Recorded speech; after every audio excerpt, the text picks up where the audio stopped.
అదేవిధంగా ప్రతి సంవత్సరం 1,10,000 మంది ఇంజనీరింగ్ గ్రాడ్యుయేట్లని తెలంగాణ రాష్ట్ర ప్రభుత్వం సమాజానికి అందిస్తుంది. నిజంగా వాళ్ళని పరీక్షలు పెడితే ఈ మధ్యకాలం ఒక రీసెర్చ్ చేయించడం, నాకు education commission chairperson doctor Akhnoor Murali ఒక నివేదిక ఇచ్చాడు.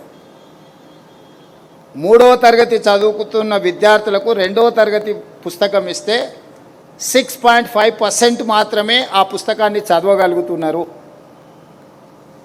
ఇది అత్యంత విషాదకరం.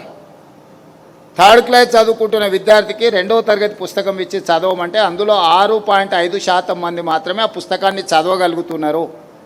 అంటే మనం అందిస్తున్న విద్యలో నాణ్యత లేదు, మనం అందిస్తున్న విద్య పిల్లలకు అందడం లేదు.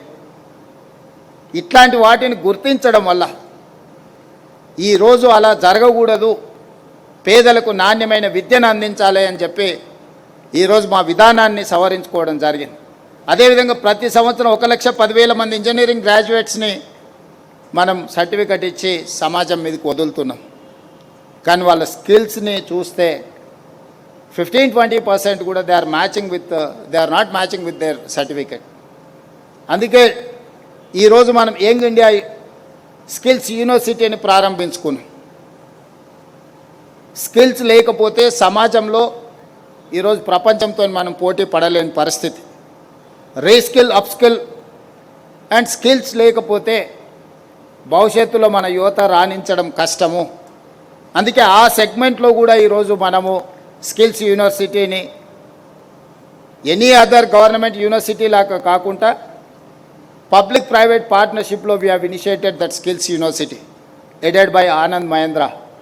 You know, Mahindra Group of Companies. The private corporate chairperson is our Skills University chairperson.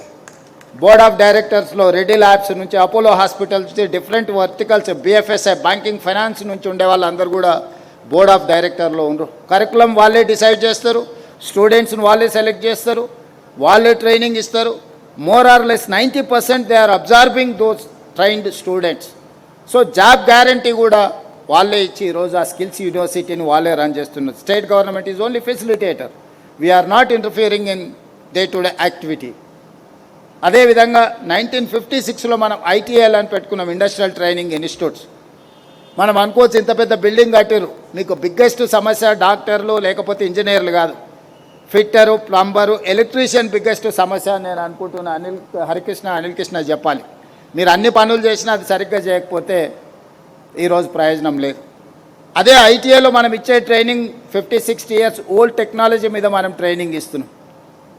వాళ్ళకి డీజిల్ మెకానిక్ ట్రైనింగ్ ఇస్తే అంబాసిడర్ కార్ మీద ట్రైనింగ్ ఇస్తున్నాం. ఇప్పుడు అంబాసిడర్ కార్ రిపేర్ చేయాలంటే ఎక్కడికి వెళ్ళాలి? ఏదైనా ఫామ్ హౌస్లో పెద్దల దగ్గర ఉంటే వెళ్ళి ఆ కార్ను రిపేర్ చేయాల్సిందే తప్ప ఈరోజు అంబాసిడర్ కార్లు ఎక్కడ అందుబాటులో లేవు.